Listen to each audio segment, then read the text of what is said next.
Bonjour à tous et bienvenue dans le guide complet sur Angular. Dans ce cours, vous allez apprendre ce qu'est Angular et comment vous pouvez l'utiliser pour créer des applications web frontales impressionnantes. Des applications web très réactives avec une expérience utilisateur exceptionnelle. Pour cela, tout au long de ce cours, vous allez apprendre tous les blocs de construction individuels qui composent Angular, avant de nous plonger également dans les fonctionnalités les plus avancées. Et nous allons construire un projet tout au long du cours, mettant toutes ces choses que vous allez apprendre en théorie, en quelque sorte dans ce que vous pratiquez pour le cours, dans la perspective d'un projet réel, de sorte que vous pouvez voir comment vous les appliquez là-bas, et que vous puissiez voir comment vous construisez une application web avec les choses que vous allez apprendre ici. Donc avec ça, plongeons dans le cours et plongeons d'abord dans la question la plus importante. Qu'est-ce qu'Angular ?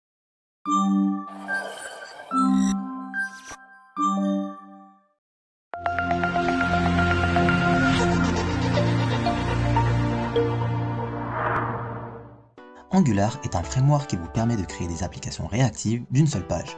Mais qu'est-ce que cela signifie exactement ? Une application à page unique est une application similaire à celle présentée ici, le projet que nous allons construire tout au long du cours. Vous pouvez naviguer autour et dans l'URL. Vous pouvez voir que nous semblons visiter différentes pages, mais au final, notre page ne change jamais. Il ne s'agit que d'un fichier HTML et d'un ensemble de code JavaScript provenant du serveur. Tout ce que vous voyez ici, chaque modification apportée est restituée dans le navigateur. Maintenant, pourquoi est-il bon d'utiliser ce framework ? Cela donne à l'utilisateur une expérience utilisateur très réactive. JavaScript est beaucoup plus rapide que d'avoir à contacter un serveur à chaque changement de page et à chaque nouvelle donnée à afficher. Par conséquent, cette approche vous permet de créer des applications web qui ressemblent presque à des applications mobiles. Très rapide, tout se passe instantanément. Si vous avez besoin de certaines données d'un serveur, il vous suffit de les charger en arrière-plan afin que l'utilisateur ne quitte jamais son expérience d'utilisation d'une application web réactive. Ainsi, chaque clic que je fais ici change simplement cette seule page que nous utilisons. C'est une page HTML. Alors, comment cela se fait-il ? Eh bien, JavaScript change le DOM, change ce qui est affiché ici dans le navigateur, en changeant le code HTML pendant l'exécution. C'est pourquoi vous ne voyez jamais l'icône d'actualisation en rotation à gauche, parce que nous ne changeons que la page actuellement chargée. Vous pouvez même voir cela si vous inspectez le code source d'une page comme celle-ci. C'est du fichier HTML, et comme vous pouvez le constater, il ne semble pas contenir le contenu affiché sur cette page. Nous n'avons qu'un seul élément HTML qui ne semble pas être un élément intégré, un élément natif, mais c'est Angular qui fait son travail. Tout au long du cours, vous allez apprendre exactement ce qui se passe ici et comment Angular accomplit ce travail.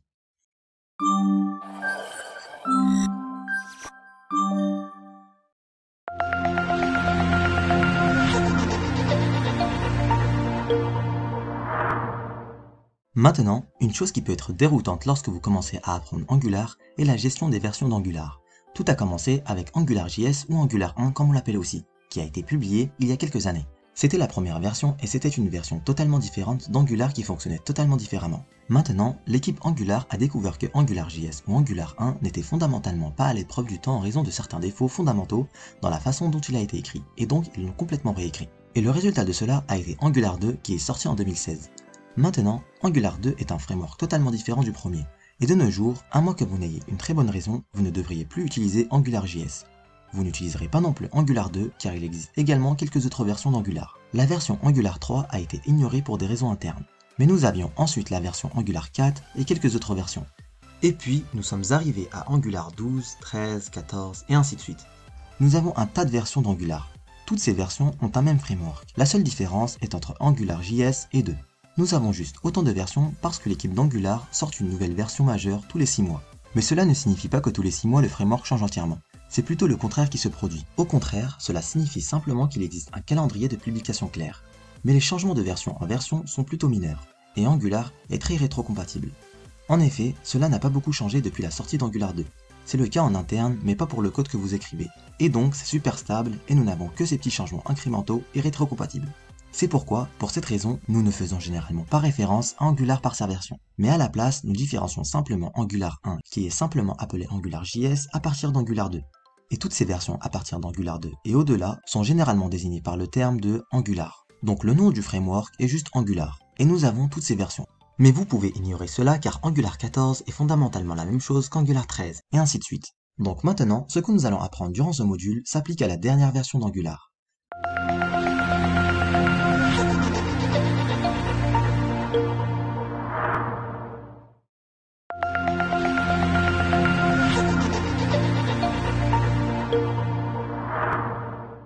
Maintenant que nous avons la définition d'Angular et les différentes versions, nous allons enfin nous y plonger et construire notre première application Angular. Pour cela, nous utiliserons l'interface de ligne de commande officielle d'Angular, CLI. Et c'est la meilleure façon recommandée de créer des projets Angular, car les projets Angular sont en fait un peu plus élaborés en ce qui concerne leur flux de travail de construction. Il y a quelques fichiers qui doivent être convertis avant qu'ils puissent être exécutés dans le navigateur, et le CLI le fait en optimisant aussi fortement notre code, de sorte que nous envoyons une version hautement optimisée du code pour le navigateur une fois que nous aurons déployé notre application. Ce que nous ferons aussi dans ce cours à la fin. Donc ici, vous pouvez voir toutes les étapes nécessaires que vous devez exécuter, et ces étapes sont les mêmes pour Windows et Mac. Maintenant, pour qu'il fonctionne, vous avez besoin d'un outil supplémentaire qui est Node.js. Node.js est un langage côté serveur, et vous vous demandez peut-être ce que nous en faisons dans ce cours. C'est un cours Angular, et vous auriez raison. Nous n'écrirons aucun code Node.js ici, mais Node.js sera utilisé dans les coulisses par la CLI pour regrouper et optimiser notre projet, et nous utiliserons NPM, le Node Package Manager, pour gérer les différentes dépendances d'un projet Angular. Les dépendances sont des choses comme le framework Angular lui-même, mais aussi certaines autres bibliothèques utilisées par le framework. Vous pouvez donc simplement télécharger la dernière version ici en cliquant sur ce bouton. Dans mon cas c'est 18.7.0, mais cela peut différer pour vous, et vous obtiendrez un programme d'installation à travers lequel vous pourrez marcher qui installera facilement Node.js et cet outil NPM sur votre machine. Une fois l'installation terminée, nous pouvons exécuter ces commandes et nous les exécutons dans notre terminal ou notre invite de commande. Maintenant, étant dans un environnement Windows, j'utilise l'invite de commande normale. Si vous étiez sous Mac, vous ouvrirez le terminal. Donc on ouvre notre invite de commande en tant qu'administrateur, en cliquant avec le bouton droit sur l'exécutable, et en cliquant sur exécuter en tant qu'administrateur pour exclure certains problèmes potentiels. Mais à la fin, vous devriez pouvoir simplement exécuter npm en utilisant ce gestionnaire de package. Donc npm install-g pour l'installer globalement sur votre machine. Ensuite, on fait un @angular/cli @latest. Le latest est facultatif, mais le @/cli ne l'est pas. Vous devez donc absolument l'exécuter. Maintenant, sur Windows, cela devrait fonctionner. Sur Mac ou Linux, vous devez probablement ajouter un sudo devant celui-ci pour vous donner les bonnes autorisations. Une fois l'installation terminée, appuyez sur Entrée et maintenant, cela devrait télécharger la CLI Angular à partir de ce référentiel Node Package Manager et l'installer sur votre machine. Donc la CLI s'est installée avec succès, comme vous pouvez le voir par la sortie en bas. Donc il a ajouté ou mis à jour des packages ou les a ajoutés si vous l'avez installé la première fois. Et vous voyez la CLI et la version installée. Voilà pour les outils à installer. Ces outils sont indispensables à la création d'un nouveau projet Angular. On se retrouve donc juste après pour la création de notre projet.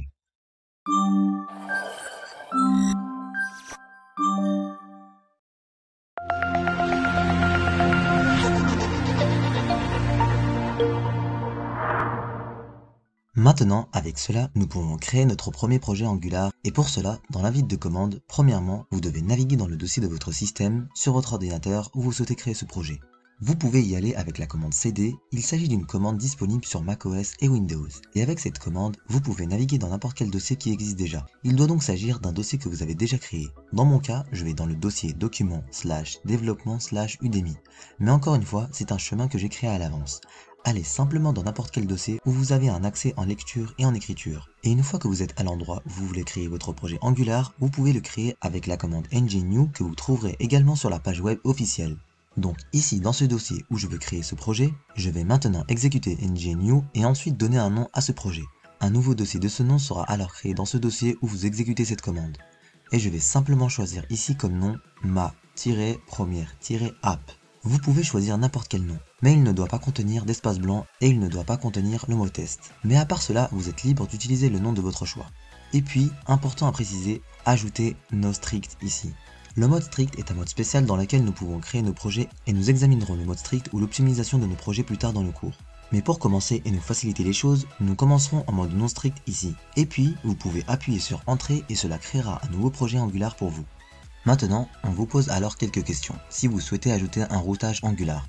Et ici, vous devriez choisir N pour non. Nous ne voulons pas encore l'ajouter. Nous y reviendrons plus tard dans ce cours. Ensuite, quel format de feuille de style vous aimeriez utiliser pour écrire votre code de style, et ici j'utiliserai le CSS standard. Je vais donc confirmer cette sélection par défaut ici pour moi. Et maintenant, cela se poursuit et crée un nouveau projet Angular. Et comme je vous l'ai déjà dit, nous avons besoin de cette configuration plus complexe car par exemple Angular utilise TypeScript, un super ensemble de JavaScript. Donc en gros, un langage qui ressemble un peu à JavaScript et qui est finalement compilé en JavaScript par ce workflow, mais qui offre également des fonctionnalités supplémentaires. Et pour faire cette compilation, ainsi que quelques autres étapes d'optimisation, nous avons besoin de cette configuration plus complexe avec toutes ses dépendances. Maintenant, une fois que cela est terminé avec succès, nous pouvons y accéder avec la commande cd puis le nom du projet. Dans mon cas, c'est ma première application. Et une fois que vous y êtes, vous pouvez exécuter ngserve pour afficher un serveur de développement qui exécutera votre build et pour une application optimisée pour le développement afin que vous puissiez le voir dans le navigateur. Le serveur s'exécute sur localhost 4200 par défaut. Vous voyez donc la sortie ici. Vous pouvez donc simplement aller dans le navigateur, entrer localhost 2.4200 et vous devriez voir quelque chose comme ça. Il s'agit simplement d'un écran de démarrage fourni par le projet CLI. Bienvenue dans l'application, puis quelques liens utiles vers les documents officiels, etc.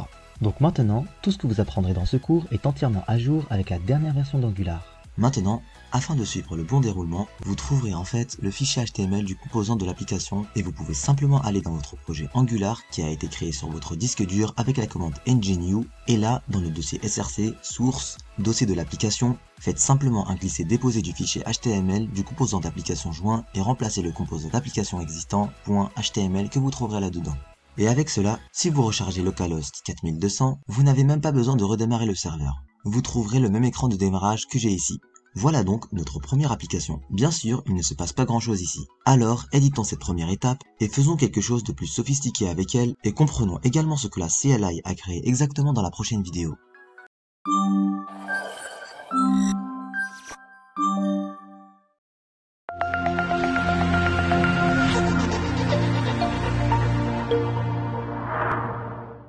Lors de la dernière vidéo, nous avons créé notre première application Angular.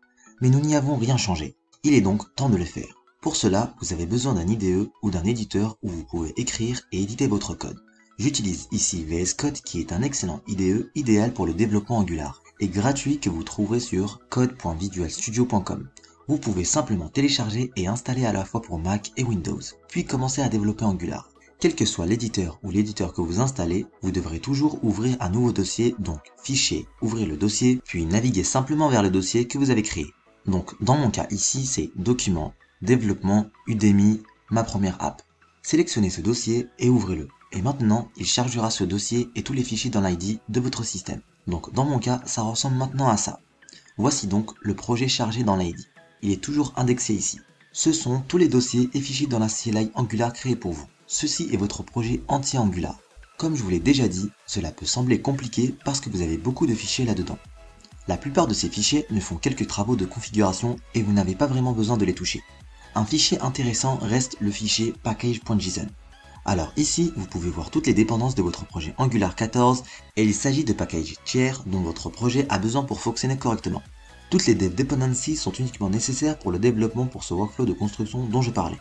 Mais nous sommes ici pour modifier notre code. Alors sautons dans le dossier src car c'est là que se trouve notre code. E2E sert de test de bout en bout et Node Module est l'endroit où toutes ces dépendances que vous voyez dans le fichier package.json ont été installées. Mais nous sommes intéressés par le code source, alors allons à src. Ensuite, nous avons plusieurs autres fichiers de configuration. Puis ici nous avons ce dossier app et dans ce dossier app, nous voyons d'autres fichiers. Bien sûr, j'examinerai en détail leur rôle dans ce cours. Pour l'instant, ouvrons le fichier app.component.html. Ici, nous voyons effectivement quelque chose qui ressemble de manière trompeuse à ce que nous avons vu dans le navigateur. Bienvenue sur l'application, etc. Nous voyons cela ici aussi. En passant, assurez-vous de garder le processus localhost 4200 en cours d'exécution, le processus ngserve que vous avez démarré ici dans le terminal.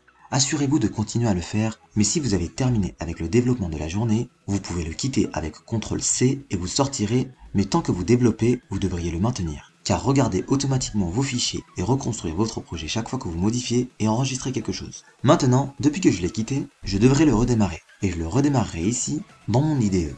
Ici, il y a un terminal intégré. Donc ici, je peux me servir pour faire remonter ça. Mais revenons au fichier app.component.html. Nous produisons quelque chose ici et si nous changeons par exemple, vous êtes sur au lieu de bienvenue dans et que nous le sauvegardons avec ngserve en cours d'exécution, alors si nous revenons en arrière, vous verrez il y a mise à jour automatiquement. Vous êtes sur l'application. Maintenant, une chose étrange que nous voyons ici est cette application. Mais nous ne voyons en réalité que ces accolades et le titre dans le fichier app.component.html et par conséquent, nous pouvons déjà voir une partie du travail que fait Angular ici. Bien entendu, Angular n'est pas un outil nous permettant d'écrire des fichiers HTML statiques. Nous n'aurions pas besoin d'un cadre pour cela. Cela nous permet de mélanger du code HTML statique et des éléments dynamiques que nous voulons exporter dans le code de l'app.component. Un component a toujours un modèle.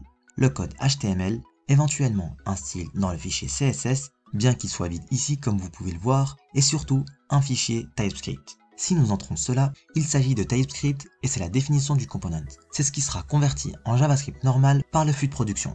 Et dans ce fichier, nous voyons quelque chose d'intéressant comme add_component. J'y reviendrai et plus en détail dans le prochain module. Nous voyons aussi title égale app. Qu'est-ce que c'est? Si vous revenez au fichier app.component.html, nous avons également vu le titre ici à droite entre les accolades. On peut donc supposer que le titre du fichier TypeScript est lié à cela. Alors changeons peut-être ceci en mon application et maintenant si nous sauvegardons cela, cela recompilera et si nous revenons en arrière, nous verrons vous êtes sur mon application.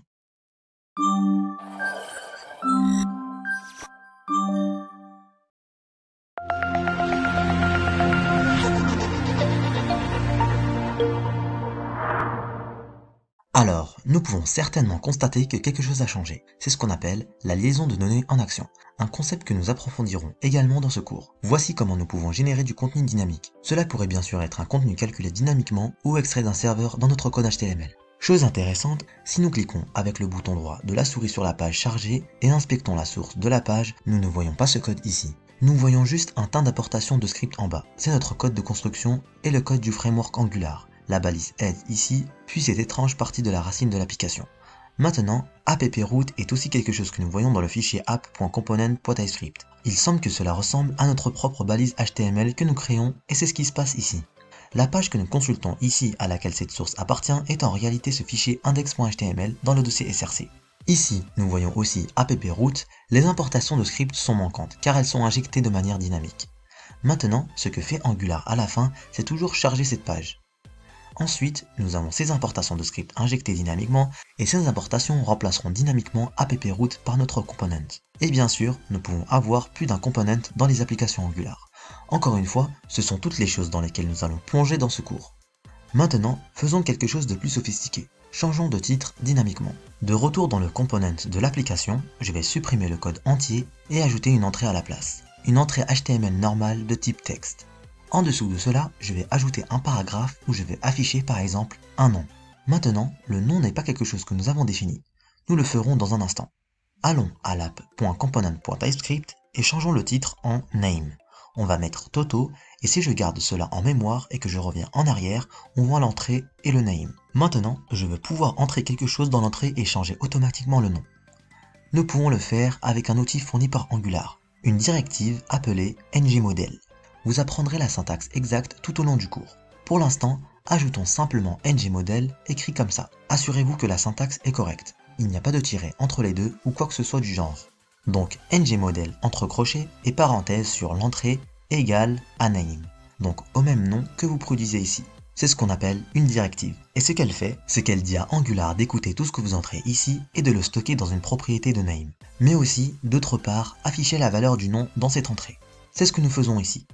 Maintenant, si nous sauvegardons ceci, nous ne verrons rien sur la page et si nous ouvrons les outils de développement, vous pouvez simplement le faire depuis le menu ou avec le raccourci. Vous y accédez sous Affichage, Développeur, Outils de développement dans Chrome. Et je vous recommande vivement d'utiliser Chrome pour ce cours car il dispose des meilleurs outils de développement. Nous voyons donc ici une erreur dans la partie console. Impossible de se lier à ngModel, car ce n'est pas une propriété connue de input. Angular ne comprend donc pas ngModel. C'est étrange car comme je l'ai déjà dit, il est intégré. Angular est en fait divisé en plusieurs modules sous-paquets que vous pourriez dire. Nous devons les ajouter si vous voulez utiliser une certaine fonctionnalité de ces derniers. Dans ce cours, vous découvrirez les différents packages et les fonctionnalités qu'ils contiennent. Pour ajouter une telle fonctionnalité, nous allons dans un autre fichier que nous n'avons pas encore examiné, le fichier app.module.typescript. C'est essentiellement là où nous disons à Angular quelles pièces appartiennent à notre application et nous devons ajouter quelque chose aux importations pour importer à notre package d'Angular. Nous devons donc d'abord l'importer en haut du fichier car TypeScript a toujours besoin de savoir où sont les choses. Donc on fait un import depuis @angular/forms. Il s'agit d'un package du cadre Angular dans lequel nous pouvons importer le module forms, écrit comme ceci, import forms module. Assurez-vous donc d'ajouter cette importation.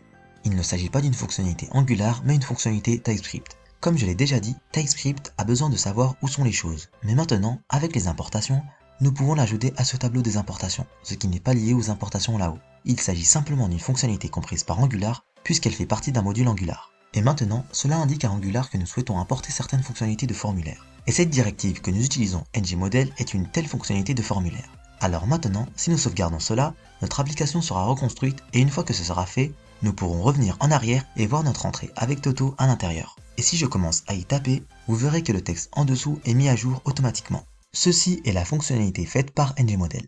Nous allons plonger beaucoup plus profondément dans ce que nous avons appris ici. Mais ceci est maintenant notre première application avec quelques changements.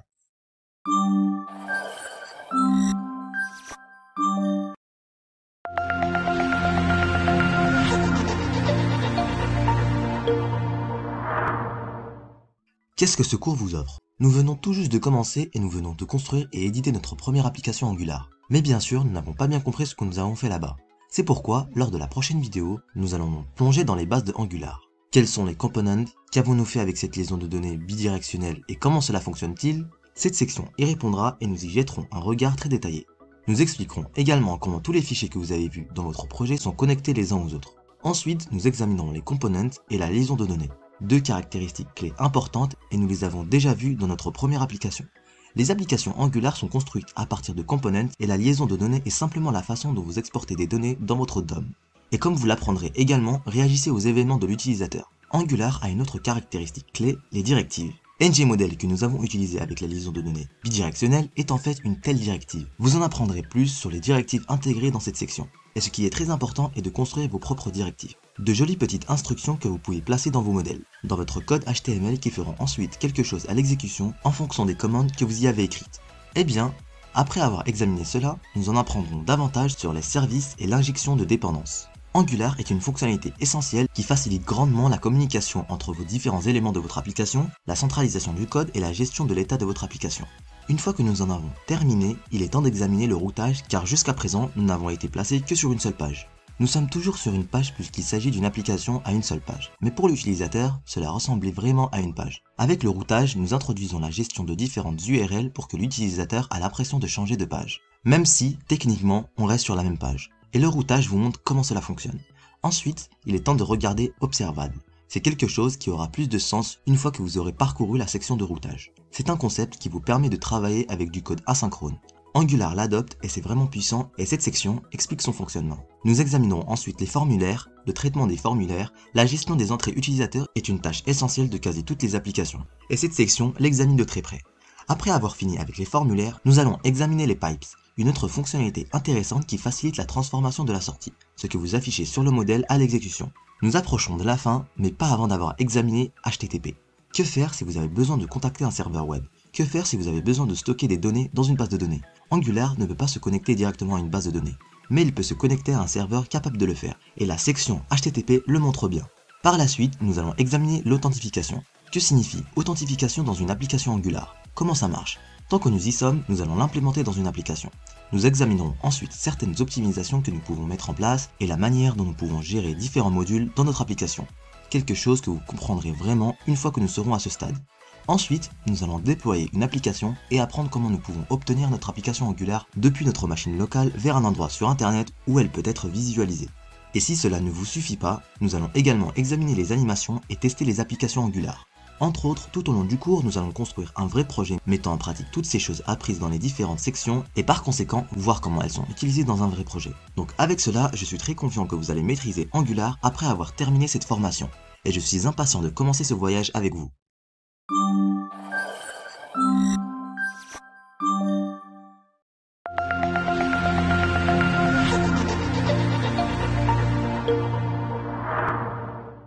Bonjour à tous et bienvenue sur ce cours où on va voir ce qu'est TypeScript. Nous sommes sur le point de commencer bientôt, mais j'ai bien dit que nous allons utiliser TypeScript dans ce cours. Nous l'avons déjà utilisé lorsque nous avons changé la première application. Alors, qu'est-ce que TypeScript? TypeScript est vraiment juste un surensemble de JavaScript. Il offre plus de fonctionnalités que Vanilla JavaScript comme les classes, les interfaces et ce qui est très important qui lui donne le nom, les types de typage fort. Ainsi, vous définissez TypeScript si une variable donnée est un nombre, une chaîne ou autre chose. Vous ne faites pas cela en Vanilla JavaScript. Là, vous avez la typographie dynamique. Vous pouvez avoir une variable de chaîne et ensuite vous pouvez assigner un nombre et c'est tout à fait bien. Cela ne fonctionnera pas en TypeScript. Il vous donnera une erreur et vous permet donc d'écrire un code beaucoup plus robuste qui est vérifié au moment où vous l'écrivez et pas seulement au moment où vous l'exécutez. C'est une grande amélioration. Cependant, TypeScript ne s'exécutant pas dans le navigateur, Il est donc compilé en JavaScript. Cette compilation est gérée par la CLI, une des raisons pour lesquelles nous avons besoin de la CLI, nous avons besoin d'un outil de gestion de projet tel que la CLI. Maintenant, cette compilation est très rapide, et donc au final, dans le navigateur, JavaScript va s'exécuter. Nous n'écrivons pas l'application Angular en JavaScript, car bien que techniquement possible, ce ne serait pas très amusant. Un grand nombre de fonctionnalités n'existent réellement que dans TypeScript, et Angular est destiné à être utilisé avec TypeScript. Cela étant dit, vous n'êtes pas obligé d'apprendre TypeScript pour ce cours. Vous devriez pouvoir le prendre en cours de route. J'ai une section entière qui donne une brève introduction à TypeScript à la fin de ce cours. Alors n'hésitez pas à la visionner. Parcourez cette section dès maintenant si vous en ressentez le besoin. Ou tout au long du cours, si vous sentez que vous avez besoin d'approfondir certaines des fonctionnalités que vous voyez, tout devrait bien se passer. Vous devriez être en mesure de suivre le cours sans problème. Bien sûr, si vous en avez envie, n'hésitez pas à vous documenter sur internet ou un autre tutoriel axé sur le TypeScript afin d'avoir quelque chose à regarder si quelque chose n'est pas clair dans ce cours. En règle générale, TypeScript est un ajout à JavaScript, pas un remplacement complet. Donc beaucoup de commandes auront l'air vraiment familiers.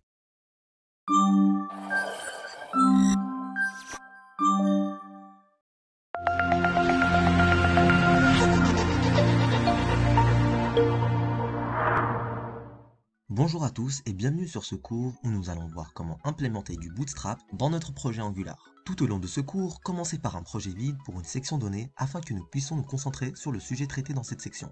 Vous pouvez donc simplement créer un nouveau projet avec ng-new comme nous l'avons vu dans les précédentes vidéos. Et je vais commencer par un fichier vide de l'app.component.html. Ici, je vais maintenant simplement avoir cette configuration vide. Nous pouvons maintenant supprimer Forms module du module d'application, ici au cas où vous l'avez ajouté, afin que nous ayons vraiment un projet de départ propre. Et maintenant, il y a une chose très importante dans ce cours. J'utiliserai Bootstrap comme framework CSS pour avoir de jolis styles CSS tout prêts, sans que nous ayons à écrire tous ces styles CSS. Maintenant, pour ajouter ceci, nous devons l'installer. Nous devons donc le télécharger. Nous pouvons le faire en quittant ce serveur de développement avec CTRL-C. Et ensuite l'installer avec cet outil npm, ce gestionnaire de package node. En lançant npm install-save bootstrap 3, qui est la version que j'utilise dans ce cours. Maintenant, cela va l'installer localement dans ce projet, et non globalement.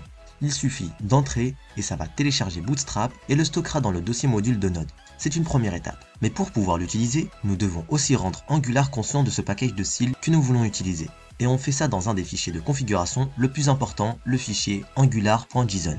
Cela configure le projet CLI. Nous ne travaillerons pas dans ce fichier de projet tout au long du cours parce que la configuration par défaut est parfaite. Et nous n'avons pas besoin d'y changer quoi que ce soit. Mais une chose que nous devons changer maintenant, c'est le style que nous voulons utiliser par défaut. Ici, vous avez ce tableau de style dans ce nœud de construction d'architecture. Maintenant, il y a déjà une entrée, source style.css. C'est un fichier que vous pouvez utiliser pour définir certains styles globaux que vous voulez utiliser dans toute l'application. Donc vous pouvez entrer n'importe quel code CSS d'ici et il sera utilisé dans chaque component Angular. Mais dans mon cas, je vais ajouter un autre import avant l'import source style.css pour que nous puissions l'écraser dans ce fichier. Et ici, nous avons besoin de pointer vers node module. Donc vers ce dossier node module que nous avons là. Et là, si vous faites défiler un peu vers le bas, il y a beaucoup de dépendances, parce que vous avez aussi de dépendances ici. Si vous faites défiler un peu vers le bas, vous verrez Bootstrap. Et là-dedans, vous trouverez un dossier dist, un dossier CSS, et là, le fichier bootstrap.css. Et pour être précis, ils sont dans le fichier bootstrap.min.css. Donc, on peut entrer node module /bootstrap /dist /css /bootstrap.min.css. Et assurez-vous qu'il n'y a pas de faute de frappe ici. Assurez-vous que vous avez un chemin comme celui-ci. Une fois que vous avez édité ce chemin ici, enregistrez votre fichier package.json et relancez ngser pour charger cette nouvelle configuration. Comme je l'ai déjà dit, vous n'avez pas vraiment besoin de modifier quoi que ce soit d'autre ici. La configuration par défaut devrait fonctionner parfaitement.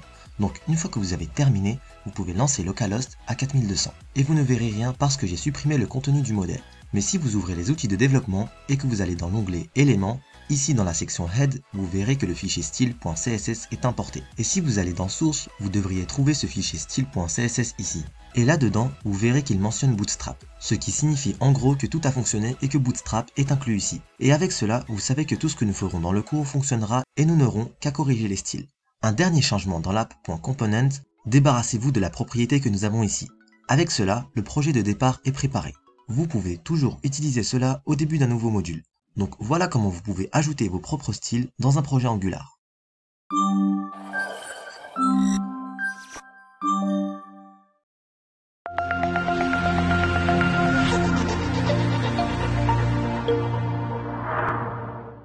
Bonjour à tous et bienvenue dans cette nouvelle section sur les bases de Angular.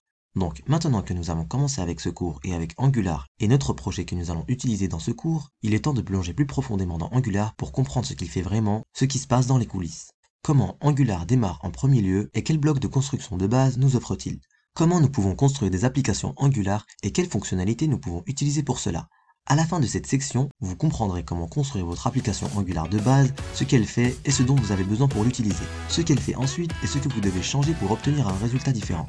Donc avec cela, nous allons plonger dedans et nous allons commencer par regarder ce qui se passe réellement lorsque nous visitons cette page dans le navigateur quand on recherche cette page. Comment Angular démarre? Qu'est-ce qu'on voit réellement ici à part rien? Parce qu'il y a plus sur cette page qu'il n'y paraît.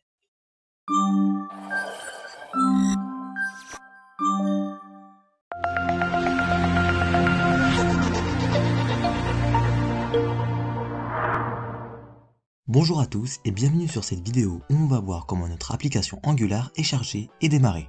Voici donc la page telle que nous la voyons en ce moment dans le projet que nous avons créé à la fin de la dernière section. Une page vide ici, Angular. Nous l'atteignons à localhost 4200. C'est là que notre serveur de développement hébergé par la CLI ou créé par la CLI hébergera notre application Angular. Maintenant, le contenu que nous voyons ici peut être modifié en allant dans le fichier app.component.html de notre dossier app. Et ici, nous pouvons afficher un texte. On va mettre « Je suis » dans l'app component, ici dans une balise h3. Donc si nous enregistrons ce fichier, nous le verrons ici et il aura automatiquement le style de texte Bootstrap, parce que nous avons ajouté Bootstrap à la fin de la dernière section.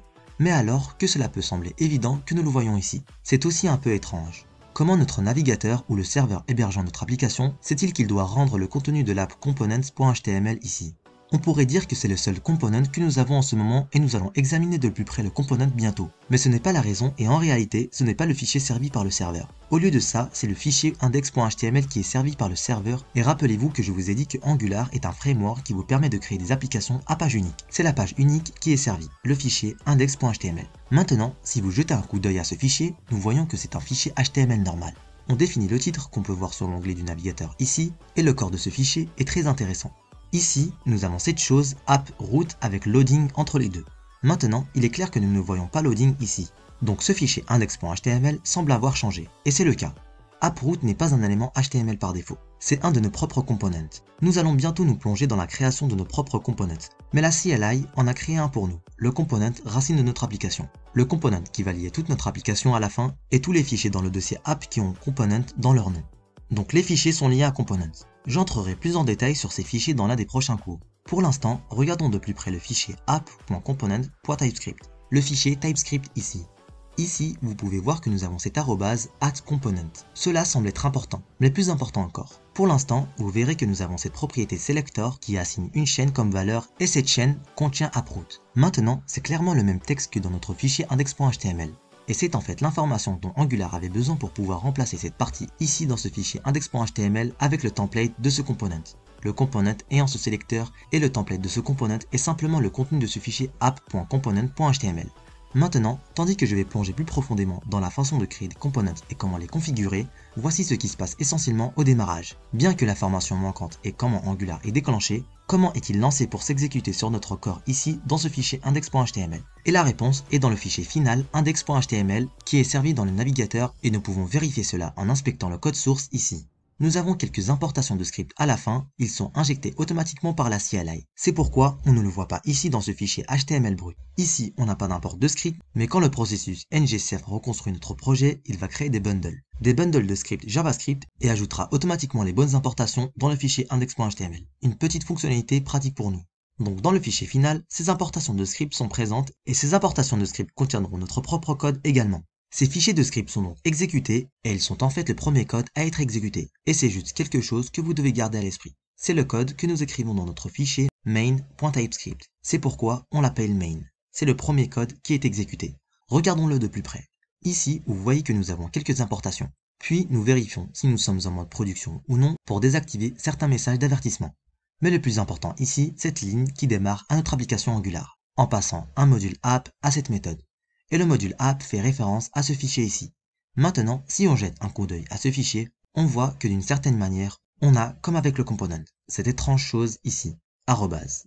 Je vais me plonger dans ce sujet dans quelques vidéos aussi, mais le plus important pour l'instant, c'est qu'on a ce tableau Bootstrap qui liste en gros tous les components qui devraient être connus d'Angular au moment où il analyse notre fichier index.html, et ici le cercle se referme car ici nous référençons notre component d'application. Donc Angular est démarré, ce fichier main.typescript est démarré. On démarre une application Angular et on passe ce module en argument. Dans ce module, on dit à Angular qu'il y a ce component d'application que vous connaissez quand vous essayez de le lancer, et Angular analyse maintenant le component app, lit le setup qu'on passe ici et connaît donc ce sélecteur, AppRoot. Et maintenant, Angular est capable de gérer AppRoot dans le fichier index.html. Et il sait que c'est le sélecteur que je connais. Vous m'avez dit que je devrais le connaître parce qu'il était listé dans ce Bootstrap Array dans le module app de ce component. Donc maintenant, je sais qu'ici je dois insérer le component d'application, et il se trouve que le component d'application a un peu de code HTML, un modèle attaché à lui qui est cette balise H3.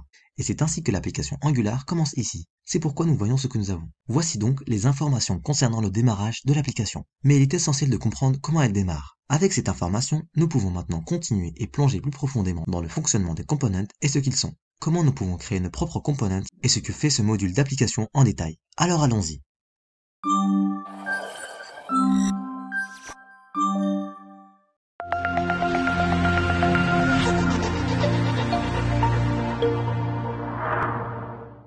Dans le dernier cours, nous avons examiné de plus près ce qui se passe au moment où nous visitons localhost 4200 ici dans le navigateur. Nous avons compris que le fichier index.html est servi, qu'il contiendra un tas de scripts ici qui seront exécutés et qui démarreront l'application Angular. L'application Angular reçoit les informations importantes qu'elle doit connaître, le component de l'application qu'elle doit analyser. Avec ces informations, le code Angular est capable d'analyser ça ici. Cette AppRoot ici, le comprendre et insérer notre application Angular à ce stade. Et c'est pourquoi nous ne voyons pas le loading qui serait toujours dans le code source de cette page comme vous pouvez le voir. Mais au lieu de ça, on voit ceci. Parce que Angular écrase ça au moment de l'exécution, car c'est son travail. Maintenant que nous avons de plus près le processus de démarrage, regardons de plus près ce component et les add components en général. Les components sont une fonctionnalité clé dans Angular. Vous construisez votre application entière en la composant à partir de quelques components que vous créez vous-même.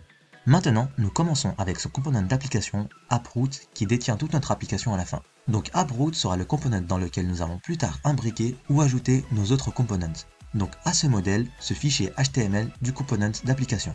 C'est là que nous ajouterons plus tard tous nos autres components. Typiquement, nous pourrions avoir une page web comme celle-ci, avec un header, avec la page home et les users. Puis une zone principale, le body. Maintenant, si nous regardons ceci, ce serait un component adapté. Le header et peut-être aussi les éléments sur l'entête pourraient être leur propre component.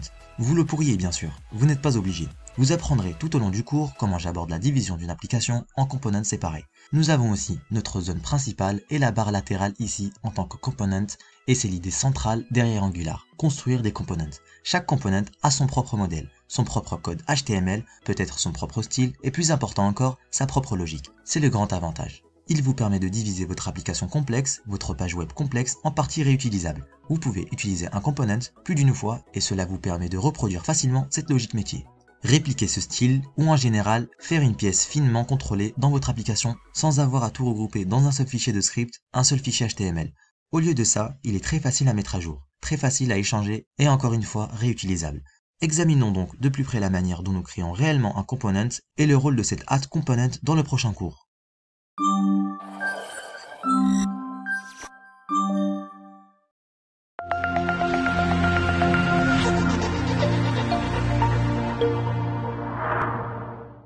Les components sont importants, n'est-ce pas?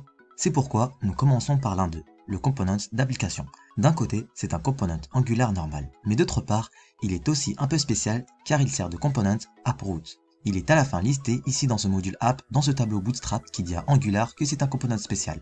Vous devez amorcer l'application entière avec ce component comme component racine AppRoot. Donc tous les autres components que nous créons ne seront pas ajoutés au fichier index.html. Leurs sélecteurs ne seront pas ajoutés ici. Leurs sélecteurs seront ajoutés au fichier app.component.html parce que c'est maintenant où nous ajoutons les autres parties. Assez parlé de l'ajout de components. Ajoutons-en un. Disons que nous voulons afficher des informations sur un serveur. Nous construisons un backend pour notre application de gestion de serveur et nous voulons sortir des informations sur le serveur. Donc je vais stocker ceci dans un nouveau dossier qui est un sous-dossier du dossier app parce que généralement dans un projet Angular, tout le contenu lié à l'application est placé dans le dossier app. Je vais le nommer serveur car il contiendra mon serveur component et c'est une bonne pratique. Le nom du dossier doit être égal au nom du component et chaque component doit avoir son propre dossier. bien que ce ne soit pas une règle stricte, mais généralement c'est logique. Donc ici, dans le dossier du serveur, je vais ajouter mon server component, une bonne convention de nommage et d'abord serveur, donc le nom de votre component en premier, puis un point et ensuite component. Nous apprendrons plus tard qu'il existe d'autres components dans une application Angular, donc en utilisant des noms de fichiers comme ça. C'est très facile de voir ce qu'il y a dans le fichier. Et très important, n'oubliez pas d'ajouter .ts pour TypeScript, car c'est dans ce langage que nous allons écrire ce component. Maintenant, nous avons un fichier vide pour notre nouveau component. Alors, comment pouvons-nous créer un component maintenant? Tout d'abord, un component est simplement une classe TypeScript pour qu'Angular puisse l'instancier pour créer des objets basés sur le plan que nous avons mis en place ici. Donc exportons cette classe afin de pouvoir l'utiliser en dehors du fichier aussi. Parce que comme je l'ai déjà dit, on va utiliser notre component dans le component app par exemple pour l'ajouter. Nous allons donc ajouter une classe ici et cette classe doit maintenant s'appeler server component. Encore une fois, la convention de nommage prévoit que le nom du component soit le premier, serveur, puis la description component. Parce que plus tard, nous apprendrons aussi d'autres parties qui pourraient être nommées différemment dans l'application Angular. Voici notre classe et pour l'instant, c'est une classe TypeScript normale, rien de spécial à son sujet. Nous ne pouvons pas l'utiliser comme ça. Angular n'a pas toutes les informations dont il a besoin. Nous devons donc lui ajouter quelque chose qui indique à Angular que ce n'est pas seulement une classe TypeScript normale, mais plutôt quelque chose de spécial, un component. Pour ce faire, nous ajoutons un décorateur spécial. Les décorateurs sont une fonctionnalité de TypeScript qui vous permet d'améliorer vos classes. Par exemple, améliorer les éléments que vous utilisez dans votre code. Ce n'est pas limité aux classes, mais ici nous allons utiliser un décorateur de classe. C'est le décorateur de component, et les décorateurs sont toujours attachés en ajoutant un signe arrobas devant eux. Maintenant, ce décorateur de component n'est pas quelque chose que TypeScript connaît dès le départ. Donc nous devons l'importer. Nous devons ajouter un import, et cet import doit maintenant nous donner accès à ce component. Donc nous devons importer ce component entre accolades, car à partir du fichier où nous allons l'importer, nous pourrions aussi importer d'autres components aussi. Donc nous devons choisir spécifiquement le component en utilisant cette syntaxe et ensuite from, le package d'où nous importons le component et @angular/core. Maintenant, Angular est livré avec un couple de packages où il regroupe ses fonctionnalités et le package core, comme son nom l'indique, nous donne accès à certaines des fonctionnalités de base d'Angular. Donc avec cela, nous devons importer ce component. Maintenant, ce décorateur @component est connu de TypeScript.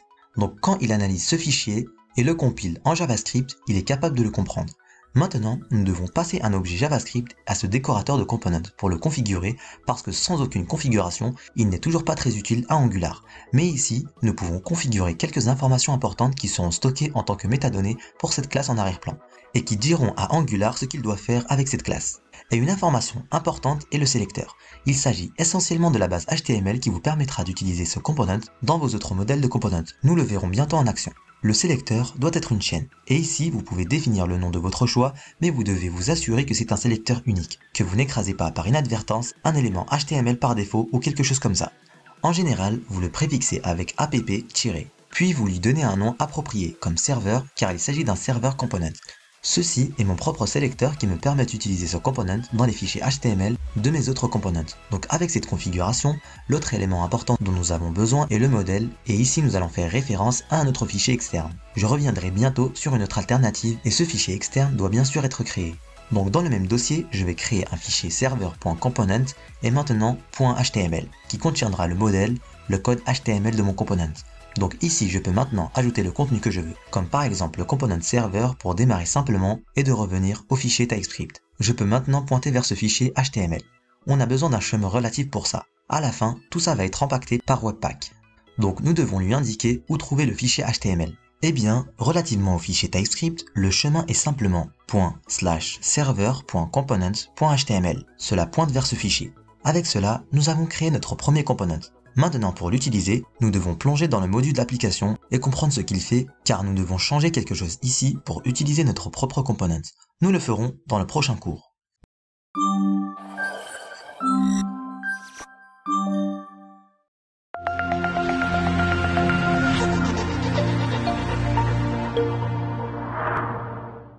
Dans la dernière vidéo, nous avons créé notre propre component, le component serveur ici. Il est presque prêt à être utilisé. Mais pour l'utiliser, nous devons changer quelque chose dans notre module d'application. Qu'est-ce qu'un module d'application? Angular utilise des components pour construire des pages web et utilise des modules pour regrouper différents éléments. Par exemple, les components de votre application dans des packages. Maintenant, c'est un peu une fonctionnalité avancée, mais plus tard dans le cours, j'aurai une section entière sur les modules. Pour la majorité de ce cours, nous n'utiliserons que le module app, ce qui convient parfaitement à de nombreux projets. Mais pour les projets plus importants, vous pouvez envisager de diviser votre application en plusieurs modules. Mais que fait ce module d'application? Qu'est-ce qu'un module alors? Eh bien, comme je l'ai déjà dit, c'est un ensemble de fonctionnalités de notre application et donne à Angular les informations suivantes dont les fonctionnalités que mon application possède et utilise. Comme vous pouvez le voir, il s'agit d'une classe TypeScript vide. Comme notre component, nous le transformons en quelque chose d'autre en ajoutant un décorateur. Ici, c'est le décorateur ngModule qui est aussi importé de @angular/core. Maintenant, là-dedans, nous voyons 4 propriétés que nous avons mis en place sur l'objet que nous avons passé à ngModule, déclaration, import, provider et bootstrap. Nous avons jeté un coup d'œil à Bootstrap qui était responsable de dire à Angular quel component vous devriez savoir au moment où l'application entière démarre. Donc quel component vous allez reconnaître dans le fichier index.html. Et c'était l'app component.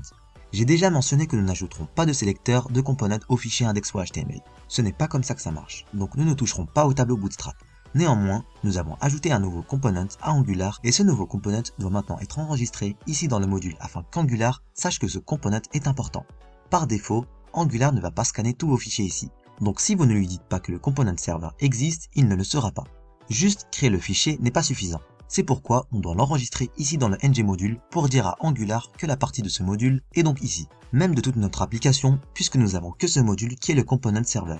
Nous enregistrons les nouveaux components dans ce tableau de déclaration.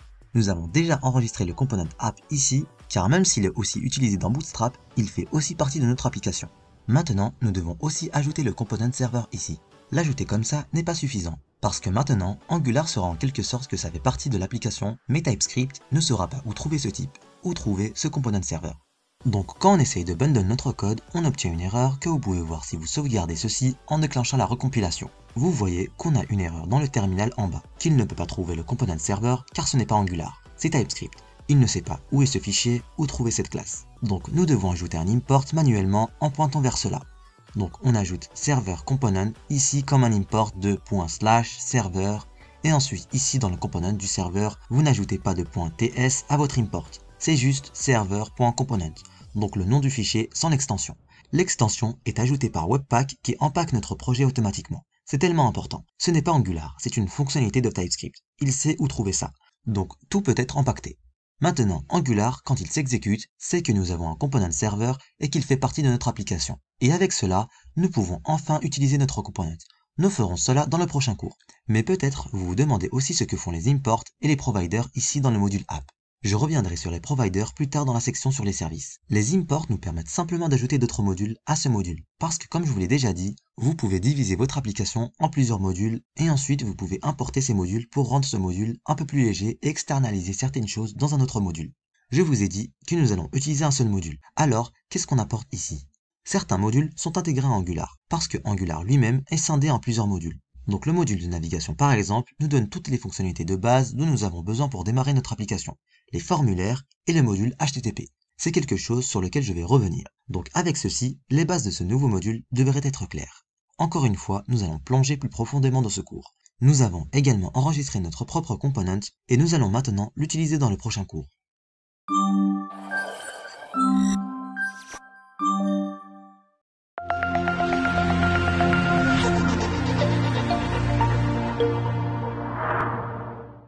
Alors, avec notre component enregistré, utilisons-le. Nous avons donc notre sélecteur ici, AppServer. Maintenant, je vous ai dit que nous n'allons pas l'ajouter au fichier index.html, cela ne fonctionnerait pas. À la place, allons dans le fichier app.component.html, le seul autre code HTML que nous avons pour le moment où nous pourrions l'ajouter. Et ici, je vais ajouter une ligne horizontale et en dessous de ça, je vais ajouter mon élément AppServer ici. Et le raccourci que j'ai utilisé ici est juste un petit plugin appelé Emmet, disponible dans de nombreux IDE et éditeurs qui vous donnent un moyen plus rapide d'écrire du code HTML. Donc ici, AppServer est notre propre sélecteur, notre propre élément que nous avons créé. Si on sauvegarde maintenant, ça devrait se recompiler avec succès, et si on jette un coup d'œil à notre application en cours, on voit le component server ici, notre propre component qui est ajouté ici. Voilà donc comment vous pouvez utiliser vos components avec leur sélecteur après les avoir ajoutés au module d'application et ensuite les afficher sur la page.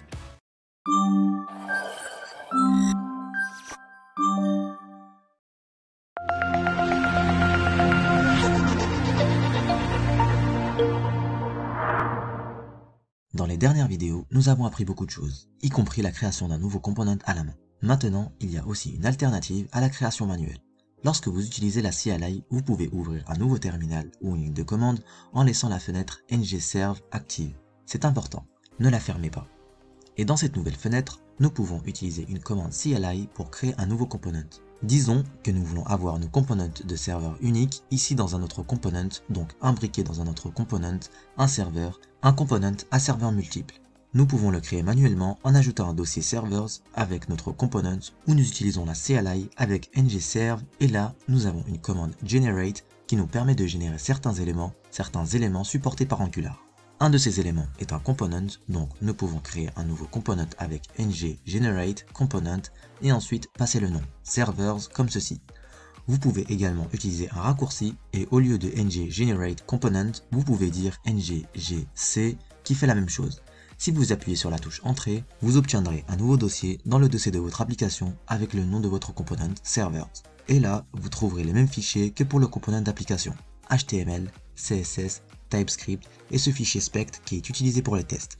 Maintenant, je vais le supprimer, nous aurons plus tard une section sur les tests et nous regarderons le style plus tard aussi. Pour l'instant, disons que c'est dans ce component servers que nous voulons afficher notre serveur unique. Nous avons déjà ce sélecteur AppServer. Donc dans ce template du component server, on peut remplacer le texte par défaut par AppServer et peut-être simplement répliquer ceci afin d'avoir deux components. Car rappelez-vous, les components sont réutilisables. Nous pouvons utiliser le même component aussi souvent que nous le souhaitons en utilisant simplement son sélecteur aussi souvent que nous le souhaitons. Donc maintenant, nous avons deux serveurs ici et avec ceci, dans notre component serveur, vous devez vous assurer que vous mettez également à jour le module d'application. Maintenant, la CLI devrait le faire automatiquement. C'est pourquoi vous trouvez déjà l'importation et la déclaration dans ce fichier, mais assurez-vous que vous l'avez vraiment ici. Avec ceci, nous pouvons aller dans notre fichier servers.component.typescript pour vérifier le sélecteur qui est AppServers. Et ensuite, nous pouvons aller dans notre fichier app.component.html et mettre à jour le sélecteur pour utiliser ce nouveau component au lieu de l'ancien. Avec cela, si nous sauvegardons maintenant et retournons à notre application, elle a la même apparence qu'auparavant. Nous voyons notre component serveur deux fois. Mais si on inspecte le code ici dans les outils de développement de Chrome par exemple, vous verrez que nous avons ce component externe des serveurs d'application, ce component nouvellement créé et entre les deux, nous avons deux components de serveurs d'application uniques. Donc avec cela, nous avons appris quelque chose sur la façon de créer des components manuellement ou avec la CLI. Comment nous pouvons les imbriquer les uns dans les autres, que nous pouvons utiliser les sélecteurs de components dans n'importe quel autre template de n'importe quel autre component, et comment nous pouvons répliquer les components en les utilisant simplement plusieurs fois, en utilisant leur sélecteur plusieurs fois. Plongeons dans la façon dont nous pouvons les nommer, ce que nous pouvons faire en ce qui concerne le style et le modèle des components.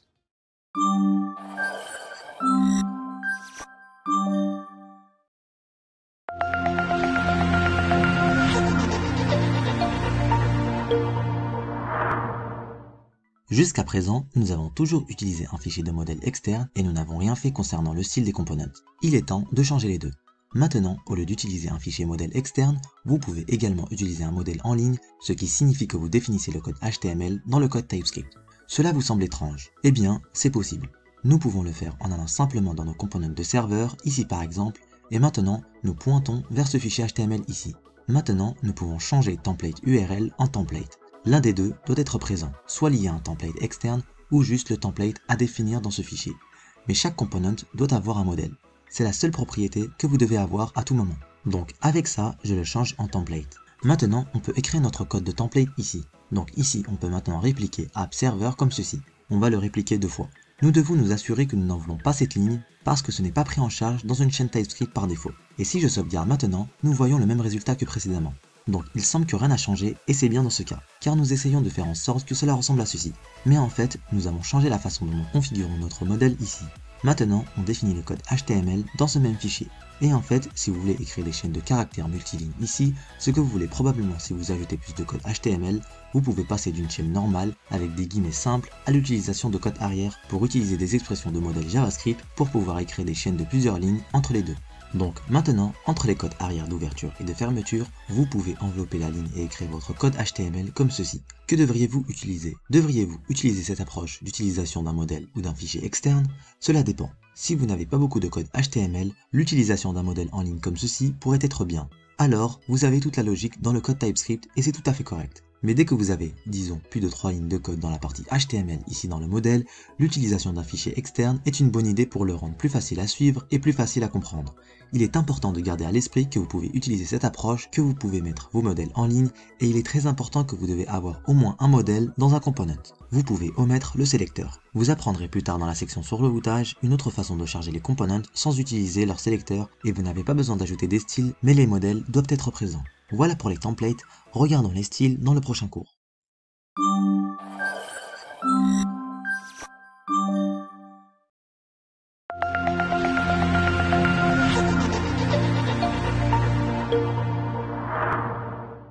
Nous avons vu et compris que les modèles étaient importants, et que nous pouvons soit les utiliser en ligne, soit pointer vers un fichier externe, mais qu'en est-il des styles?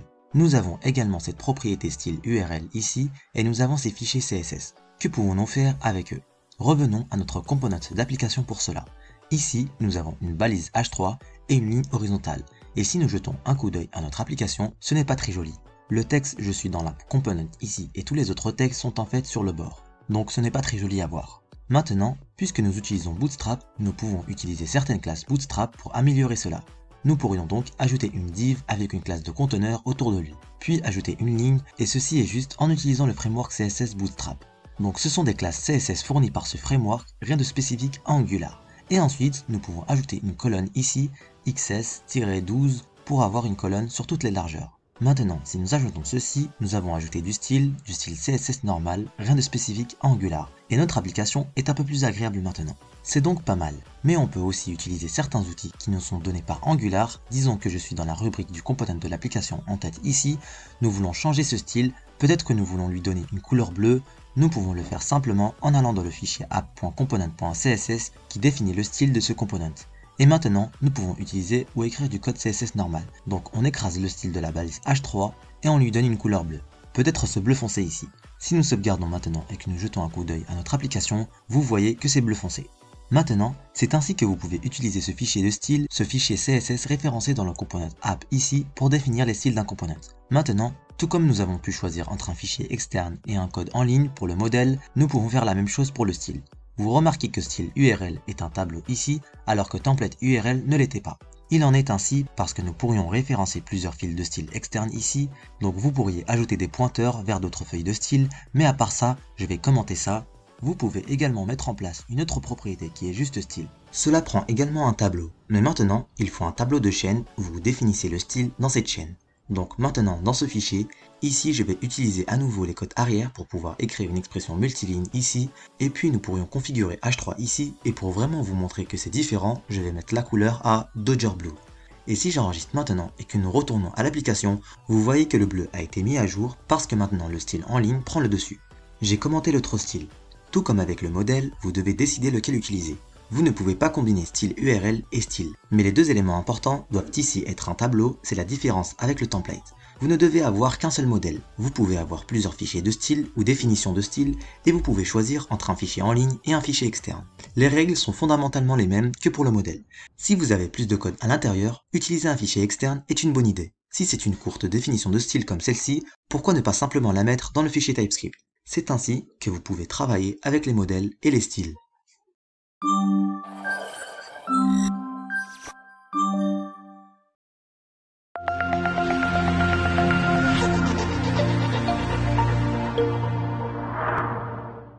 Nous avons beaucoup appris sur les components, les modèles et les options dont nous disposons et sur les styles.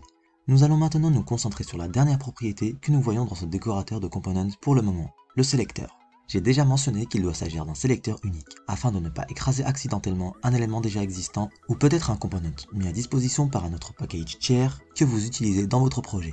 Il existe toutefois une information à propos du sélecteur. Cependant, vous n'êtes pas obligé d'utiliser ce type de sélecteur. Pour l'instant, notre sélecteur est le même que celui que nous utilisons en CSS pour sélectionner un élément. Donc nous avons AppServers ici comme un élément et c'est reconnu par Angular. Parce que le sélecteur que nous avons choisi est AppServer et cela ressemble essentiellement à la façon dont vous utilisez les éléments de sélection en CSS. On sélectionne l'élément H3 en tapant simplement H3 ici. On sélectionne l'élément AppServers en tapant AppServers ici. Donc cela fonctionne comme un sélecteur CSS et vous n'êtes donc pas limité à la sélection par élément. Vous pouvez le mettre entre crochets pour utiliser le sélecteur d'attributs. Donc en CSS, vous pouvez sélectionner des éléments par attribut en mettant cet attribut entre crochets. Et maintenant, si vous enregistrez ça, vous verrez que notre application est en fait cassée parce que si on regarde le message d'erreur, AppServers est un élément inconnu parce qu'à présent, notre code Angular ne reconnaît plus AppServers car nous avons changé le sélecteur en attribut. Donc, pour que ça fonctionne à nouveau, il faudrait commenter ou supprimer cet élément et peut-être ajouter une div ou d'autres éléments, un élément HTML normal qui est un attribut AppServers maintenant. Maintenant, avec cet attribut personnalisé ajouté maintenant, l'application fonctionne à nouveau, parce que maintenant, Angular sélectionne l'élément par l'attribut et non par l'élément lui-même, car nous avons changé le sélecteur. Une autre alternative est de sélectionner par classe, et je vais juste commenter pour que le code soit toujours là pour référence, avec un point au début, point app servers, comme dans les CSS. Donc ici, nous pouvons maintenant sélectionner par classe, ajoutons une nouvelle div ici qui a une classe CSS de AppServers, que nous pouvons bien sûr styliser aussi. Mais en plus, c'est aussi reconnu par Angular comme un sélecteur. C'est pourquoi nous voyons toujours l'application. Maintenant, ce sont toutes les options que vous avez en passant.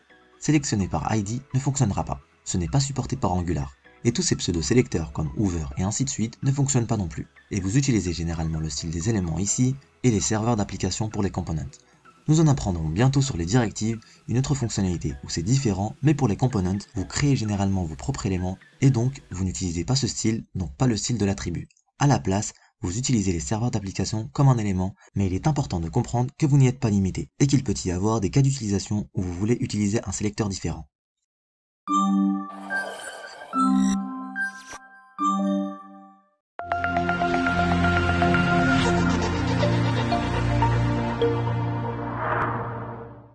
Alors, il est temps de mettre en pratique ce que vous avez appris sur les components. Dans ce travail, vous allez créer, utiliser et styliser vos propres components et voir comment vous pouvez construire votre application Angular avec des components.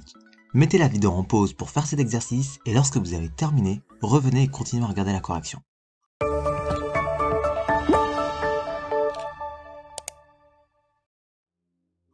Alors, où en êtes-vous? Voyons ensemble ma solution. La première tâche était de créer deux nouveaux components, un manuellement et avec la CLI. Je vais donc commencer par le premier que je vais échanger manuellement. Je vais créer un nouveau dossier et je vais le nommer Warning Alert. Et là-dedans, je vais créer un nouveau fichier qui s'appellera warningalert.component.typescript. Suite à cette convention d'appellation, j'ai expliqué maintenant dans ce fichier TypeScript, je vais exporter une classe qui s'appellera aussi warningalertComponent en suivant cette convention d'être descriptive de ce qu'il contient. Ici, je vais ajouter le décorateur de component. Et comme vous l'avez appris, le décorateur de component doit être importé. Nous devons donc importer component depuis le noyau Angular comme ceci. Avec cet import ajouté, nous devons configurer les components pour qu'Angular soit capable de faire quelque chose avec eux. Nous devons absolument ajouter un modèle et nous devrions également ajouter un sélecteur ici afin que nous puissions l'utiliser. Maintenant, le sélecteur pourrait simplement être une application Warning Alert, encore une fois pour avoir un sélecteur unique et le modèle pourrait pointer vers un fichier externe ou utiliser un modèle en ligne. Pour ce component, je vais cependant utiliser le modèle en ligne. Bien sûr, vous êtes libre de choisir le fichier externe. Et je vais simplement revenir à cette année. Créer une chaîne de caractères multilignes où j'ai un paragraphe dans lequel je dis « Warning, vous êtes en danger ». Peu importe ce que vous voulez. C'est mon premier component pour le moment. Maintenant, je vais traiter le deuxième component avec les CLI. Donc dans le terminal, je peux en créer un nouveau avec ngGenerateComponent, ou comme je vous l'ai déjà dit, avec le raccourci ngGC. Et maintenant, ce sera l'alerte de succès. Donc le nom sera Success Alert. Donc cela va me donner un dossier d'alerte de succès avec tous ces fichiers. Je n'ai pas besoin du fichier de test ici, donc nous allons le supprimer. Et maintenant dans ce dossier, nous avons un fichier TypeScript, on a un fichier HTML. À titre d'information, vous pouvez ignorer ce constructeur et l'utiliser pour n'importe quoi. Je reviendrai sur ce point plus tard. Et ici, je vais sortir un autre message. On va mettre « c'est un succès ». C'est mon message de succès. Donc si les deux components sont créés, j'ai aussi déjà ajouté leur modèle, leur contenu des modèles. Maintenant, nous devrions les afficher l'un en dessous de l'autre ici dans le component de l'application. Donc je vais le faire juste en dessous de ce paragraphe. J'ajouterai peut-être une ligne horizontale pour les séparer. Puis j'ajouterai le component App Warning et App Success Alert. Et maintenant, si nous sauvegardons ceci, nous obtiendrons une erreur. C'est donc le moment d'anticiper cette erreur et de la corriger. Mais je vais vous montrer de quelle erreur il s'agit dans un instant. Je vais donc enregistrer ce fichier et allons maintenant dans notre application vraisemblablement fonctionnelle où nous trouvons une erreur. Alors qu'est-ce qui ne va pas? Jetons un coup d'œil au message d'erreur. La plupart des messages d'erreur sont utiles. Et ici, il est dit que l'alerte après le warning n'est pas un élément connu. N'est-ce pas étrange? Parce que warning alert, ce sélecteur ici, donc je peux le copier pour ne pas avoir de faute de frappe. Si je le colle maintenant là-dedans, on ne dirait pas que j'en en avais une. Donc il devrait être connu. Eh bien non, on a oublié une chose importante au module que nous devons ajouter à leur app Success Alert, a été ajouté automatiquement depuis que nous avons utilisé la CLI. Mais notre component warning, eh bien, nous devons l'ajouter par nous-mêmes. Donc nous devrions ajouter un warning alert component ici, et je pourrais utiliser mon IDE pour l'importer automatiquement. Mais pour cette fois, je vais taper l'importation manuellement. Le component warning doit donc être importé depuis. Et maintenant, nous devrions pointer vers notre dossier warning alert, et là, vers le fichier warning alert.component sans le .ts à la fin. Maintenant, avec ceci en place, si vous retournez à l'application, nous voyons que c'est un warning. Vous êtes en danger ou vous avez réussi. Donc maintenant, nous pouvons voir les deux components, donc nous avons terminé ces tâches ici. Maintenant, nous allons les bloquer de manière appropriée. Donc nous allons ajouter peut-être une petite boîte avec un faux rouge pour le warning et avec le vert pour le succès. Pour le warning alert, je vais à nouveau utiliser des styles en ligne pour que tout soit en ligne ici et montrer comment cela fonctionne. Donc ajoutons mon tableau de styles et là, je vais ajouter des codes arrière pour pouvoir écrire un style multiligne. Et je veux essentiellement commencer mon paragraphe qui est le seul élément que j'ai ici. Donc ce paragraphe doit recevoir un peu de padding, on va mettre 20 pixels et une couleur d'arrière-plan, on va mettre du rouge ou peut-être un rose, quelque chose comme ça. Une touche de rouge clair, choisissez la couleur que vous voulez et on va lui donner également une bordure d'1 pixel et une couleur rouge unie. Si je sauvegarde ceci, nous devrions maintenant le voir, on dirait une boîte d'alerte, ça m'a l'air bien. Maintenant, copions ceci pour notre boîte de succès. Mais ici je vais utiliser le fichier externe qui est déjà référencé dans le fichier TypeScript ici. Alors ajoutons-le ici, transformons-le en vert. On va choisir le vert pâle, puis utilisons un vert clair pour la bordure. Et maintenant, nous devrions voir deux boîtes en dessous de chacune, une verte, une rouge, selon nos components avec notre propre style. Ajoutons-les. Donc avec cela, toutes les tâches sont terminées. C'était la première mission pour jouer avec les components et découvrir comment les créer, comment les styliser et comment travailler avec eux. Nous allons plonger plus profondément dans les bases d'Angular dans le prochain cours.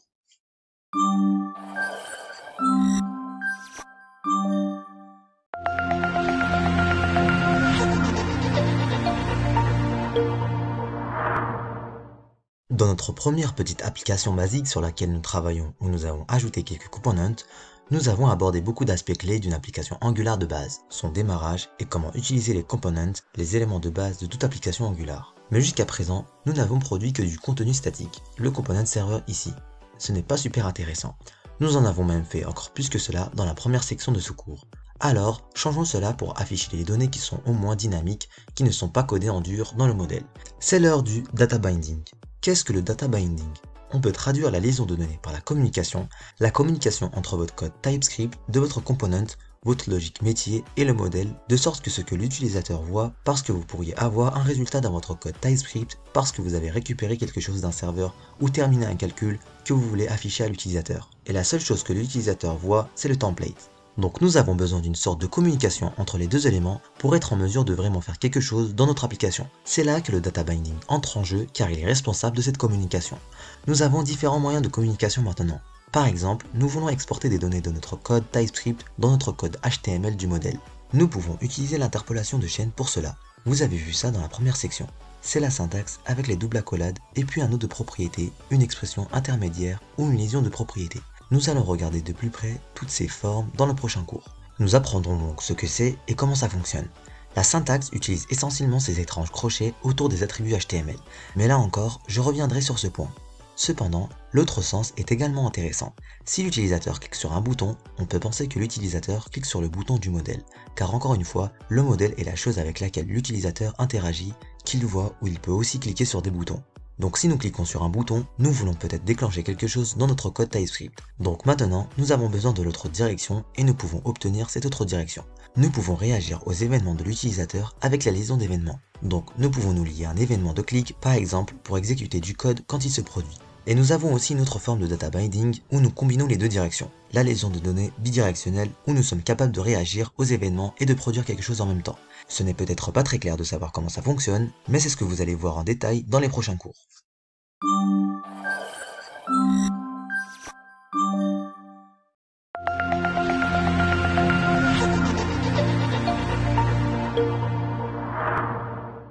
Commençons par examiner de plus près l'interpolation des chaînes de caractères. Ici, dans le component server, je ne veux pas écrire ceci ici dans le code HTML. Je ne veux pas coder en dur la sortie ici. Il serait irréaliste que notre component server contienne des informations sur un serveur spécifique. Donc peut-être qu'ici, dans le fichier modèle, nous voulons afficher le serveur avec l'ID et ensuite un certain ID dynamique ici et ensuite le statut, comme hors ligne. Nous avons donc deux champs dynamiques ici. Maintenant, ce qui est logique de les déduire en code TypeScript dans une application réelle qui pourrait être dérivée d'une requête HTTP pour faire un back-end ou un calcul. Pour l'instant, il sera codé en dur ici. Donc on peut avoir un ID de serveur et je vais lui attribuer une valeur, disons 10, donc un nombre. Et je peux aussi avoir un serveur statut qui est une chaîne hors ligne, donc deux types différents, une chaîne de caractères et un nombre. Et bien que ce ne soit pas nécessaire, vous pourriez aussi être très explicite en assignant le type avec la fonctionnalité de TypeScript, ici d'ajouter un 2 points après le nom de la propriété et puis le type. Il va le déduire automatiquement, donc ce n'est pas obligatoire. Je le fais juste ici à des fins de démonstration. Donc maintenant, je vais sortir ces deux propriétés dans mon modèle et pour obtenir cette connexion, nous avons besoin du data binding car vous avez appris qu'il s'agit de la communication entre votre code TypeScript et le template. Donc l'interpolation de chaîne est un cas d'utilisation typique ici. Une solution typique pour cette tâche ici. Au lieu du placeholder, j'utilise mes doubles accolades ouvrantes et fermantes. C'est la syntaxe d'interpolation de chaîne et entre ces doubles accolades, vous pouvez maintenant écrire une expression TypeScript. Donc l'expression la plus simple est de simplement faire référence à une propriété comme l'ID du serveur et c'est un cas d'utilisation commun que vous produisez seulement une propriété ici ou la valeur de la propriété. Cependant, ce n'est pas le seul cas d'utilisation. Vous pouvez aussi par exemple ici pour le serveur simplement coder en dur une chaîne là-dedans, de n'importe quelle expression qui peut être résolue en une chaîne à la fin. C'est la seule condition pour une syntaxe d'interpolation de chaîne ici. Donc quoi que vous ayez entre les accolades à la fin, ça doit retourner une chaîne. Donc vous pouvez appeler une méthode ici qui renvoie une chaîne à la fin.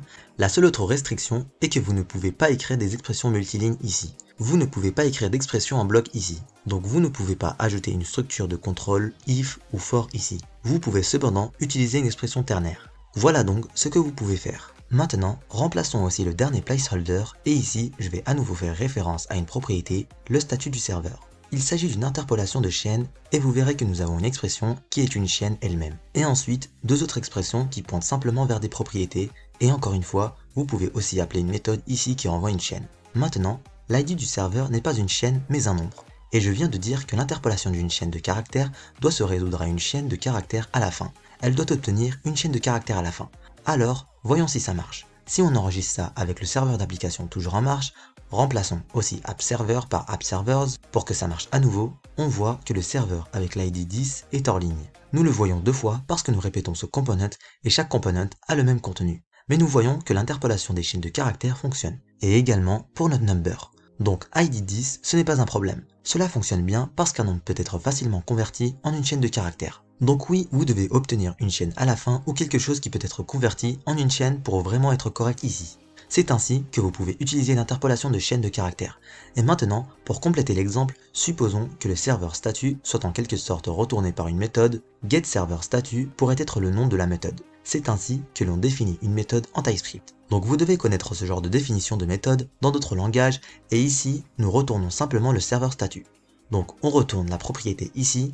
Nous aurions pu bien sûr y accéder directement, comme nous l'avons déjà fait, mais juste pour démontrer que vous pouvez appeler une méthode. Ici j'appelle une méthode getServerStatut. Bien sûr, ça donne le même résultat, car encore une fois, tout ce que cette méthode nous renvoie une chaîne à la fin ou quelque chose qui peut être converti en chaîne, c'est l'interpolation de chaîne en action.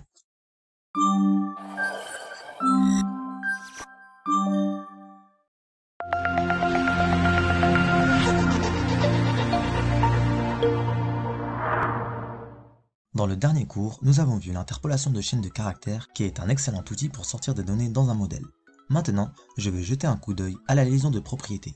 En passant, il y a beaucoup de cas où vous pouvez utiliser soit la liaison de propriétés, soit l'interpolation de chaînes, et je vais vous montrer ce que je veux dire dans un instant. Allons dans notre component de serveur où nous gérons tous les serveurs et je veux permettre à l'utilisateur d'ajouter de nouveaux serveurs. Donc nous aurons besoin d'un bouton sur lequel je dirai ajouter un serveur et je vais juste ajouter quelques classes CSS, BTN et BTN Primary pour que cette partie soit jolie. Tout ça en utilisant les classes CSS normales de Bootstrap, rien à voir avec Angular. Et pour refléter ce changement dans mon component serveur ici, je veux aussi commenter le modèle en ligne et pointer à nouveau vers le modèle externe. Donc template URL doit pointer vers mon fichier servers.component.html comme ceci. Maintenant, si j'enregistre ce fichier, nous voyons ce bouton ici. Pour l'instant, ça n'a aucun sens que je puisse cliquer sur ce bouton car il ne fait rien. Nous n'avons pas encore appris à réagir à un clic de bouton. Donc je vais ajouter une nouvelle propriété dans mon code TypeScript ici que je vais nommer allow new server et la mettre à false. Maintenant, c'est aussi une autre propriété qui contient une valeur booléenne, donc vrai ou faux. Dans ce cas, faux car je ne veux pas autoriser l'utilisateur à créer un nouveau serveur et vous pouvez encore imaginer que ceci est en quelque sorte dérivé dynamiquement. Nous allons bientôt travailler avec les données dynamiques. Donc dans le fichier HTML ici, je veux maintenant désactiver le bouton et comme vous le savez probablement, il existe un attribut disabled que vous pouvez ajouter comme ceci. Si nous sauvegardons maintenant, le bouton est désactivé. Je ne peux pas cliquer dessus. C'est bien, mais c'est codé en dur dans le HTML. Maintenant, peut-être que le code allow new server ici change cependant, peut-être qu'il n'est pas réglé comme ça tout le temps. Donc nous ne serions pas en mesure de réagir à cela. Et je peux en fait le démontrer. Pour l'instant, dans le constructeur qui est simplement une méthode exécutée au moment où ce component est créé par Angular, en appelant cette timeout, une fonction JavaScript normale, et ici, je définis après quelle période de temps ou après combien de millisecondes quelque chose doit se passer. Donc après 2000 millisecondes, qui sont 2 secondes, je veux exécuter une fonction, et ici, j'utilise une fonction fléchée ES6. Cette syntaxe peut paraître étrange, c'est presque la même chose qu'une fonction comme celle-ci, avec quelques différences quand il s'agit de gérer le mot-clé this. Mais en fin de compte, ici, vous avez passé les arguments, et ici, vous avez le corps de la fonction plus important encore. Ici, je peux définir allow new server, et ça ne marcherait pas avec l'autre syntaxe parce que ça ferait référence à autre chose. Je peux le mettre à true. Donc après 2 secondes, il sera mis à true, et comme nous l'avons codé en dur, bien sûr, cela n'affecte pas du tout notre bouton ici. Il reste désactivé.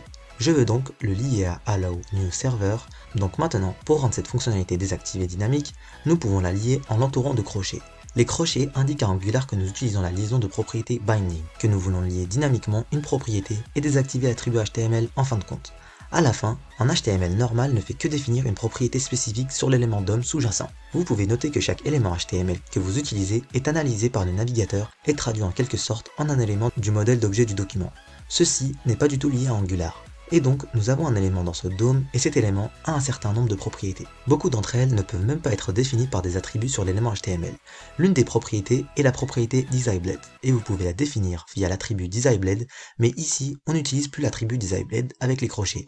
On se lie directement à cette propriété native disabled que possède cet élément HTML. Donc maintenant, nous pouvons définir cette valeur comme étant égale à, et maintenant, entre les guillemets, une expression qui, pour cette propriété, se résout en un booléen, mais pour d'autres propriétés, un autre type peut être nécessaire parce qu'encore une fois, vous pouvez vous lier à beaucoup de propriétés, essentiellement à toutes les propriétés des éléments HTML. Nous apprendrons bientôt qu'il existe également d'autres propriétés auxquelles vous pouvez vous lier. Pour l'instant, je peux simplement passer allow new server ici, le nom de ma propriété, car elle sera résolue en true ou false exactement la valeur dont la propriété disabled a besoin, car elle doit décider si elle doit être désactivée ou non. Donc maintenant, si on inverse ceci, en ajoutant un point d'exclamation, on est assuré que ce n'est désactivé que si c'est faux.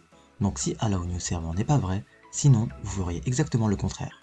Donc maintenant, avec le point d'exclamation, si on retourne à l'application, vous voyez que c'est désactivé, mais après 2 secondes, on va recharger la page, il devient actif. Car maintenant, on se lie à cette propriété désactivée, la propriété d'élément natif.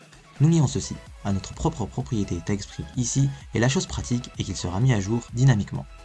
Donc une fois que allow new server change, ceci est changé dans le DOM, donc maintenant, le bouton est activé. Une des principales raisons pour lesquelles vous utilisez Angular, c'est qu'il vous permet d'interagir très facilement avec votre DOM, de changer quelque chose à l'exécution comme on le fait ici. C'est la liaison de propriétés en place. Maintenant, comme je l'ai mentionné, en plus de se lier aux propriétés des éléments HTML comme nous le faisons ici, vous pouvez également vous lier à d'autres propriétés, par exemple des directives, quelque chose que nous n'avons pas encore appris, et votre propre component, ce que je vous montrerai plus tard. Voici donc la propriété binding. Avant de passer aux 2 autres formes de data binding, voyons dans quel cas vous pouvez utiliser l'interpolation de chaîne au lieu de la propriété binding.